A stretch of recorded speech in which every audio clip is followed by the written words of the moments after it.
Hi friends, இந்த video சளி இருமல் இருக்கிறவங்களுக்கு இந்த கஷாயத்தை ட்ரை பண்ணி பாருங்கள். ஃபஸ்ட்டு ஒரு பவுலில் தண்ணி எடுத்துக்கலாம். அதுக்கப்புறம் ஒரு இடிக்கல்ல மெழுகு ஜீரகம் போட்டுக்கலாம். அதுக்கப்புறம் வெத்தலை எடுத்துக்கோங்க. அதுக்கப்புறம் ஓம இலை, அதுக்கப்புறம் துளசி இலை எல்லாத்தையும் பிச்சு அந்த சூடு தண்ணியில் போட்டுக்கலாம். போட்டோன்னே இப்போ நம்ம இடித்து வச்சுருந்த அந்த பொடியும் போட்டுக்கலாம். போட்டுட்டு ஒரு நிமிஷம் கலக்கி விட்டுக்கலாம். அதுக்கப்புறம் மூடி வச்சுக்கிட்டு 5 நிமிஷம் கழித்து நம்ம இஞ்சி எடுத்து தட்டின இஞ்சி சொட்டோன்னு போட்டுக்கலாம்.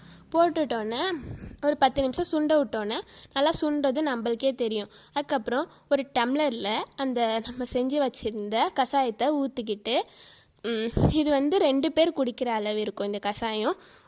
இந்த கஷாயம் 3 நாள் மட்டும் ட்ரை பண்ணி பாருங்கள்.